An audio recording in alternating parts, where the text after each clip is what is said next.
Hi, and welcome to another edition of Babes with Books. I'm here with Maya and Shauna. My name's Leslie, everybody. and today we are going to talk about House of Silk by Anthony Horowitz. This is a mystery, Victorian mystery, based on the Sherlock Holmesian genre, and it's actually the first in forever, actually the only author to ever be actually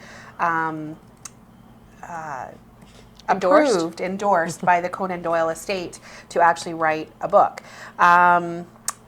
It's a, well, we'll talk about whether I like it or not, but basically it starts as if it's written by Watson, and the story has been locked away because it was too violent, or just the content was just too much for people of that age. And so the precept is that it had to wait till people were ready for that type of story and that type of content. So it was really neat that it was written by Watson and actually a Sherlock Holmes mystery. So yeah, I guess I'll start by asking my lovely ladies what you guys thought of the book. I really liked the book. I listened to it. I like to listen to books on my drives up to see my daughter, and it was a really entertaining book to listen to. I'm getting quite attached to all these audiobooks that I've been listening to lately. It's a really fun way, especially when the reader is such a great voice and he does the voices and stuff. And this story was very fast-paced, very interesting. I almost wanted to pull over to hear what was going on, so I just about didn't get to Edson. But anyways, so I really enjoyed the book. Very good. I liked it too. I definitely liked it. I enjoyed the characters that Anthony Horowitz wrote. I felt that he did a good job of portraying Sherlock and Watson. I mean, I think we all have our favorites, and he did a really good job. The mystery was entertaining, and it was dark and modern rather than being a kind of classic retelling. So it wasn't dry at all, and I enjoyed that part of it. I felt he really brought, in my opinion, I felt that Horowitz really brought the Sherlock Holmes genre into the modern century. Yes. And made it so that, you know, some of today's contemporary readers might want to go back and read some of the Sherlock Holmes from the past, just so that they can understand where it all comes from. Right. Of course, many people are familiar with the TV show and the movies, and they're not as familiar with the stories and the actual writing, because it is written in an older kind of text. And I had some respect for the author for finding a way to not have to change his writing style, because he would be a modern author. So he had to find a gimmick, I guess, to bring it into that Sherlock Holmes canon. And by saying that Watson locked away a story and said it could only be published 100 years after, then that allowed for that, because it was too shocking for those times. And so I thought that it was a really neat ploy of the author's, actually, and I think I really gave him credit for finding a way to do that. Yeah. Speaking of the shockingness of it, so this book, and I'm just going to tell you right now, this is a bit of a spoiler, so if you don't want some spoilers, plug your ears for a second. But basically this book is about child molestation, and that this mystery that he's trying to unsolve ends up that there's these boys that are being used in the House of Silk by these men. And I guess when I was reading this, and I guess doing some research afterwards, some of the things that came up was, it used to be in mysteries that murder was the worst thing you could do, and that's what mysteries were about. And now we have to shock people a little bit more, and so things like child molestation, it makes it more modern. So I guess my question is, by doing that, are we then going to make things like child molestation a thing of like, oh well, that's old news, there's worse things than that? To start us off with a hard question. That's so pleasant.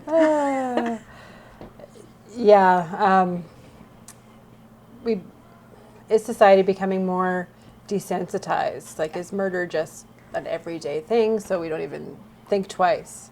Really, like, this child molestation is a big deal, and I don't know, it seems to be happening more and more, or maybe people are talking more and more about it. But it's a topic that always seems to be in the news, whereas I'm sure murders happen every day, but you don't necessarily hear about those. So yeah, I agree with. Or we hear about them and we don't, it's just like, oh yeah, there's Whatever. another murder. Like, I mean, even books like young adult books all have, I mean, children killing each other. If you look at Hunger Games, Games, yeah. as a good example. So yeah, I don't know. What do you think, Maya? I guess I look at it differently in that it's not, I think that books are, they try to form an emotional connection. And I think that bringing a child into the story, most of us have a child in our life in one way or the other, whether we have one ourselves, nieces, nephews, friends, children's, or, you know, you just know, right? And I think there's a more, you're able to pull more at the emotional, and then you're able to bring somebody into the story more. Whereas murder is, it does feel very impersonal. You don't know, most people don't know someone that's been murdered or even had a violent crime committed against them. Whereas, like, just the idea of that happening to a child immediately appeals to you. It appeals to your Have our backup immediately. yeah. And Oh my so God. I think I think that hooks the reader more. And I don't know that it's desensitizing it So at then all. what do you feel about that being used as a hook? Like, basically it's a ploy to get you to read a book. I mean, Does that cheapen books the are. fact that people have been through this very serious thing? Wow, Leslie. That's a Okay. serious question. Us babes with books here Wow. really want to. Jeez. I thought it was coming when I was reading the book, and there was the boys, the gang of boys there. I thought, are we going down that path? I hesitated for a moment, thinking, is this what's going to happen? And so maybe it was a ploy. Maybe. But art imitates life, right? So ploy seems like such a mean word to use for an author, but I don't. I like the way you put that, art imitates life, because perhaps before, like 100 years ago or 50 years ago, books were about murder because that was the worst thing that could happen. And it's not like child molestation wasn't happening then, but people didn't really know about it. It wasn't talked about. And whereas now this is more of a reflection of our society and things that people want to talk about. And I also think that, yes, another thing is I think there is a lot more of an emotional story to be written about that violent crime, such as child molestation, or there are a lot about like women getting stolen. Like you always, I think there's a lot of emotional appeal to that survivor story. Rather than where do you go for murder? All you can deal with is the grief that's left behind, or a classic mystery whodunit. But when you're involving this, you're involving a lot more psychology, I guess, and a lot more interest in there's more after. beyond that story, Yeah. rather than just that's what happens. So I do also think that's why authors employ it more. There is a book, it's on a lot of the like top 10 or top books of 2016 by Zoe Whittall. It's called The Best Kind of People, and it's again about it's about a teacher who is accused of child abuse at a high school, and the book like starts with that, and so the whole book is about what happens after. So I think that could be another reason why authors use it, is because you have that ability to tell a story about this event rather than just a whodunit crime, which we've kind of moved past a lot in our mystery genre of books, I think. Mm-hmm. It's become, a mystery murder is more about the blood and the guts and the crime scene investigation, and whereas a child molestation story is about survival. It's about how do people get past this, how do people live with this, and that makes sense what you're saying. So I'm curious what our viewers are thinking about that too. So if you have comments, definitely pipe in. Also, I'll remind you, because I forgot to at the beginning, if you have questions anytime, just ask us whatever you want to ask us. But I want to bring it back to that then. So you've talked about like how murder is just kind of like, it's not as emotional and it's not as connected. It's not just another whodunit. So again, do we run the risk of then child molestation and really important topics like that becoming, oh, it's just another child molestation book. It's just another rape book. I can't say that for books. And that is just my respect for what they're trying to do is make art. When you have 5 Law and Order series that are burning those out, then I'm going to start to question that, because I feel, whereas there's definitely still like movies and even some TV that have that artistic value, it is mostly entertainment. So whereas I believe that books are, you know, they're more than that. They're not, or at least the books, a lot of But books. you read. Sorry. Okay, Some of them are just for there is a entertainment. certain publisher that is really just entertaining monthly. Yeah. So I guess that's where I go there, is I think authors are taking something and they're trying to express society and trying to help it. So no, I don't see it becoming desensitized. No, not through a work of fiction. Yeah. I don't think we could ever be desensitized to that. Whether it's girls getting kidnapped to be used in the sex trade, or well, boys and girls getting, like, there's lots of books about that, and this, yeah, it happens. I don't think we'd like it to stop, and I think books like this help people be more aware and of. How about you, Leslie? What do you think? Yeah. Well, yeah. Oh, you're going to turn that back on me, are you? Yeah. Well, then. I do think, I agree that I don't think we will ever be totally desensitized to stuff like that. People, I mean, children are so precious to us and always will be. But I do think that there is a risk. I mean, if you look at books, if you look at the typical romance and how the romances were back then, and now we got erotica and everyone reads erotica, and then 50 Shades of Grey came out and now everyone reads, BDSM erotica, and it's all just fine, and then it becomes a motion picture. Does that mean we should stop writing about it? No, absolutely not, because it creates conversations like this. But I do think that we have to be careful not to overdo it. Yeah. And again, yeah, the medium for me is what really, because as you were speaking, I was thinking of, so like another just horrifying thought to me is being like kidnapped, right? Like, and being, taken. And there's a lot of stories, like you think Elizabeth Smart was just, I don't know, it's probably 10 years ago now, but definitely, like, and there's been a few stories throughout my life of young women who are found or gone. But now you have a Netflix series, which is called, what's the one, Life According to Kimmy Schmidt or something like that. Yep. And it's about a young woman who is, kind of Unbreakable. kept, yes. She's kept in like this bunker by a right-wing religious person, and she's kept there for years and years, and then finally she's rescued, and it's all about this, quirky girl who moves to New York. But it's a comedy, and it's like, a comedy. Ha, ha, ha, she was kept in a bunker. Yeah, so that funny. really rings true for your question there of desensitizing an issue. Because I often think of that, like, what about a young woman who went through that, and even if she doesn't intentionally go to watch That's that. what The Room is about. The book The Room is about that. Yeah.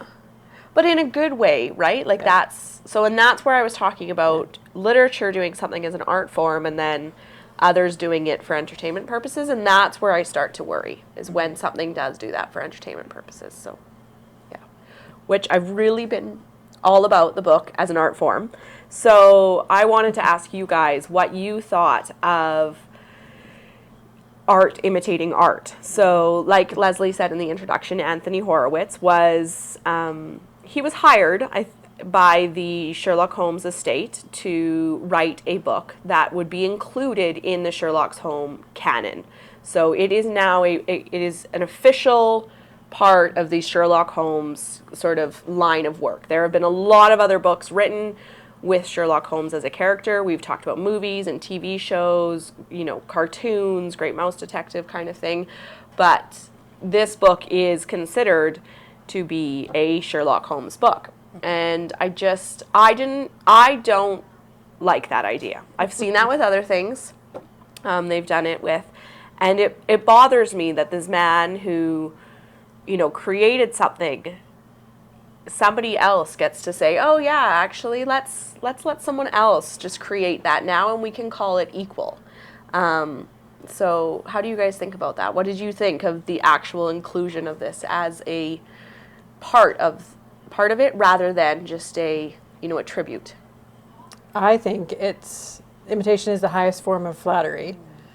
So I think it's a good thing because it continues on that But why can't it just be flattery? Why does it have to be equivalent?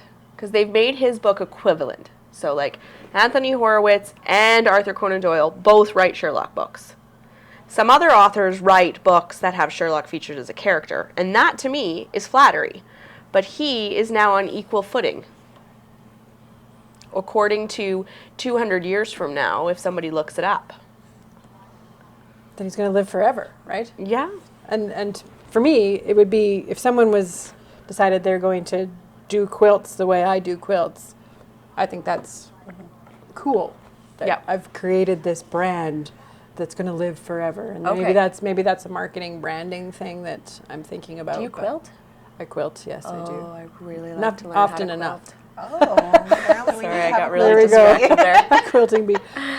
Yeah, so the Shauna brand of quilting or the Shauna brand of Tech Talks, I think it would be really cool to have that live on past. So my grandchildren's Would you want people to write under your name? Under my name? Well, that's what... He doesn't. He writes under Anthony Horowitz. Okay, would you like people to take one of your characters and write another book? Well, if I was popular enough, I would have to see at that time. I don't know. I think it's just the way of things now too. Whether it's right or wrong. I think the thing with this, I think this is better than just a fanfic that someone's like, oh, I'm going to take my favorite Doctor Who episode and I'm going to write a new episode or a new short story based on that with all those characters. Both are great, but this has been like the Conan Doyle estate said. This is we agree that this is like Sir Arthur Conan Doyle. So I think that is better, which I think is exactly the opposite of what you're saying. You're saying like fanfic is different. Yeah, I think people should have the right to. But if you look at the way music, like people mash up music all the time, people take graphic arts and fan music. Yeah. But that's the way of the world. That's the way people like to do things. But if somebody tries to take something, like if they try to take a piece of Prince's song, they're going to go to Oh court. yeah. But that's why this isn't a copyright issue. Yeah, He's been authorized. authorized, right? So to me, that's better. I think I would be flattered. I think if somebody found my characters or my world that interesting that they wanted to live in it themselves and create, as someone that's written and knowing how much of yourself goes into a world while you're writing. But then what if he's just hired because he's good at writing things like that? So it's not that he loves Sherlock Holmes. It's not that he lives and breathes Sherlock Holmes and was a fanfic author and they were like, oh, you've done a really good job so far. They're like, oh, you're actually a really prolific author and you've written for TV shows and you've written a lot of books and you've written a few series. And so, hey, do you think you could do this for us? So he's just being hired. It's not actually flattery. It's just a job. But in order to be authorized, it would have had to go through many edits and many renditions. I know when Brandon Sanderson wrote the End of the Wheel of Time series, he was asked by Robert Jordan's wife to write that, but she still had to okay everything that he wrote, and it was a really long process. So in that case, using that as a comparison, Brandon Sanderson's wife knew him. Nobody alive today knew Arthur Conan Doyle. So they could say it's what he would want, but they have no idea. They're just making their own assumptions now at this point because of what he wrote. But he's dead, so why does it matter? I guess it's just my question. That's my question back. He's dead, why does it matter? Why does it matter? Because then why does it matter to, what is the value for making it authorized? Why are we authorizing it? Why can't he just have written another book that isn't authorized by the Arthur Conan Doyle estate? So in that way, it really just grabs of capitalism and a money grab that all these people who like Sherlock Holmes, you're just going to read this because it's been auzed.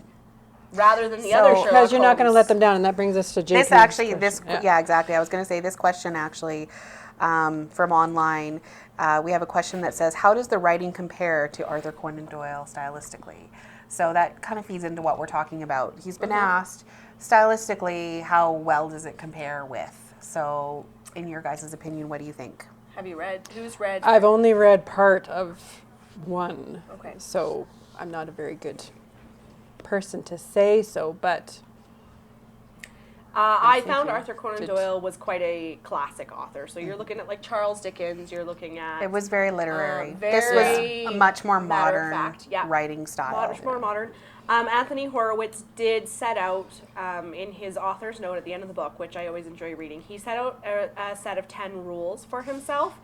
So kind of rules that other people might fall into the traps of that aren't ever really there in the Arthur Conan Doyle Sherlock stories. So one of those that a lot of people like to include is this kind of hint of a relationship, a romantic relationship between Watson and Holmes. And so he made sure to not include that.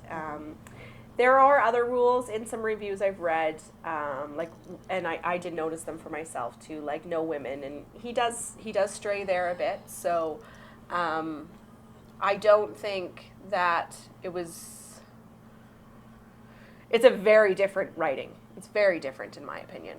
and the way the writer talks about like Watson is talking in the future and talking about how the story is different. So it kind of does a good segue and that's what I into said, is they do give you a how it's segue. different. Yeah. But that's also supposed to be like the content of the mystery. But I think it does still, even though it's written in a much more modern style, I think it still pays tribute to Sherlock Holmes as his style of solving a mystery. That's what I was getting to. As well as Watson's style of being a part of that and yes. recording those Worrying about mysteries. him, And so I think he did a really good job of keeping that. And he also tried to stay strict to Arthur Conan Doyle's way of constructing a mystery. So rather than, he really followed that kind of whodunit theme, rather than say like a forensic mystery or something like Right, that. So yeah. he did try to stay within that that similarity. But I don't think you could have changed your writing style to completely be different from what you would normally do. I think that would be very difficult. So another question on that same vein. When should a series end? As an example, Terry Pratchett's family stopped the Discworld series when he died. Why should other authors take credit literally for that property, which is I think what you were saying. I think personally that that's different because in this case, Terry Pratchett's family has decided Discworld is done and they don't want another author to be part of that. Whereas in this case, the state of Sir Arthur Conan Doyle, whether they knew him or not, they're the ones that decided to bring him in to write more. I think it should be done if the author is not unable to write. If they themselves are unable to write, then I don't think they should be publishing. But I also don't like. You don't want it to end. You don't want it to end ever. There's so many books out there. I also don't really agree with the. So, a lot of people don't realize that, like, say Jeffrey Deaver, Clive Cussler, who else is there? There's so many authors that a publishing house hires authors to write under that name. Yeah. James Patterson. And then James Patterson. So they hire writers who haven't made it on their own, who write with a similar style. Ghostwrite. And then they ghostwrite under that name. Mm-hmm. And I don't even like that. Like, I think that's just... Do you feel deceived? I feel deceived, but I also just feel like it's unnecessary. I don't feel that James Patterson needs to have 80 books on the shelf. Yeah. So I don't like the way that's developed. That. I know, I don't like that. Yeah. I don't like that capitalistic kind of inquiry. Like, yes, it's it's no taking other literature Coca-Cola and making it into a brand. Yeah. Yeah. And I don't like that. It really pisses me off. Well, we actually had one of our viewers agree with you. He says it matters because it's capitalism versus creative beauty. So versus creative beauty. I like that. I agree with But that. would a James Patterson fan say the same thing? I don't I had it. My I'm daughter sorry, was I feel distraught when a book ended. A book series ended, right? She was distraught. Yeah, but I feel like I just want to tell those people like there are more authors. Okay, Even so like here's the James thing Patterson. though, as an author, if I wrote in the style of James Patterson, it is so hard to get your name out there. And if you have like one little book and it's on the shelf amongst the sea of a million, James Patterson. but everyone's reading James Patterson, and all of a sudden James Patterson is now, hey, I would like you write in my style. Let's work together. He helps. He edits. You write the story. Does he? Oh yeah. Well, he is the publisher. He is the editor. He probably doesn't have his hands on everything, but he's. Maybe that's a bad example. Anyways, He makes a lot of money. he does. But so does the author, because Let's not do a James Patterson. they parody. are now his name is on that book, and now people are buying that book, and then you do a couple, and now your name is on the cover with James Patterson, and now you're able to go out on your own. So it's really a valid way of getting your name out there and getting your million-word. Okay, so I was talking about this apprenticeship issue. in. Getting ready for this, I was talking about this issue, and this is what we talked about. So there's also a sculptor out there, and he can sculpt. He can sculpt like Michelangelo. So then he does one, and then we put his name. We put huge letters, Michelangelo, but done by like Peter Wolf. In teeny tiny letters where you might not ever notice them. In the style of Michelangelo. No, not Peter style. Wolf. It never says in the style. It just says done by Michelangelo. And Peter Wolf is hidden on the backside corner at the bottom in size 10 font. Is that right? No, just like, do you agree with that? I would be fine with that. Darn it, I wanted you to not be fine with it. I wish we have like a Doctor Who picture on the wall somewhere here, and it's the Van Gogh where the TARDIS is exploding. Right. In the style of Van Gogh, done by Van Gogh if you watch the Doctor Who series, which you should if you haven't. Little plug for Doctor Who there. Little plug for the Doctor. But I love that painting. Well, and it just makes me think of the whole influencer branding. Like that's how you get out there in this world of sameness. You get influencers to support your work and help you with getting your name out there, because there's just so much out there, and to help a little guy. Apparently I do really good in like, the era of salons with all the, authors and the literary bigwigs and meeting each other. Yeah, I don't know. You just need to go back to Victorian times. I feel very Let me alone introduce in my you to opinions over steampunk. here. No. Very alone in my opinions over here. So we do have a few more questions online. This is wonderful. But you know what? It's 7:30. What? Already? Oh my goodness. Well, anything that we haven't got. Well, we have time for one more question. Okay, 'cause one there's more one. question. Okay, so speaking of imitation, Sherlock Holmes has been a very popular character for pastiche. What do you suppose makes his character so attractive for artists looking to find their own voice? And I think that's a very good question for us to end on tonight. Yeah. Why is Sherlock Holmes interesting to authors? I think, so not just. I think what our viewer is getting at is not just the, people that say, okay, this is a Sherlock Holmes like this. Yeah, no, yeah. It's that character style, and I think Sherlock Holmes is just cool so. guy. Which is very he's Doctor cool. Who too. Like Yeah, Doctor Who as well. different. He's just so He's- cool.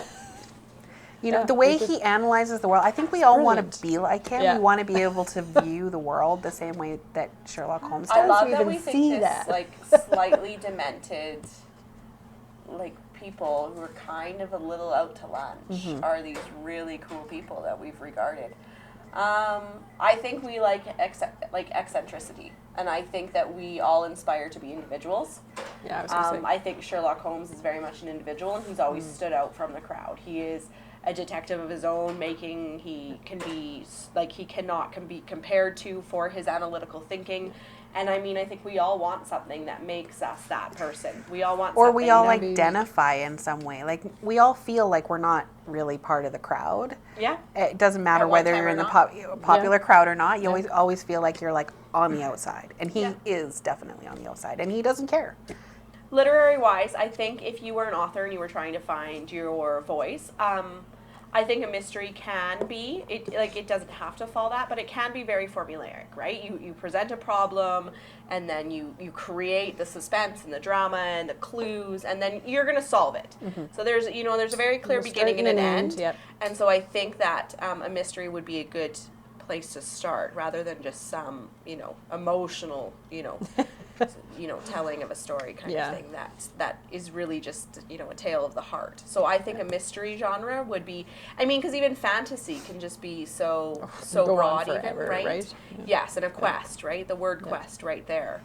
Quest giver. So, and that's why you have shelves and shelves of romances and mysteries, because they have clear beginnings and ends, right? Like the meeting, the start of the romance, and then, usually like marriage. Yeah. In most traditional Heading romance off books. into Yeah. the Because even, sunset. honestly, even 50 Shades of Grey, that's where they went. Yeah. Yeah. Spoilers. Yeah. I'm joking. Whatever. Well, so those of you who we haven't gotten to your question, thank you for all of the comments and questions. We will definitely come back to them after the broadcast is over. So if you want to stay on and talk with us, you're welcome to. But we are going to do another book next week or next month. Yeah, we are. What are we doing? So in January, if someone could actually look at the date, because I actually forgot the date. So it's the second Thursday of the month, right, usually. We are going to do, Jodi Picoult has a new book out. So this is the cover. It's called Small Great Things. Jodi Picoult is very well known for her emotional stories that often make you really cry. This book has a lot of tales of themes of race, privilege, and embraces that in our modern society today. So I've heard really good reviews about it, and so we are going to discuss that January 12th, Thursday, January 12th. 7 p.m. And pay attention to Pandora's Facebook page and our Babes with Books links, because we might have a bit of a contest coming up for you next month as well too. So yeah, we'd like you guys to be able to participate share. that.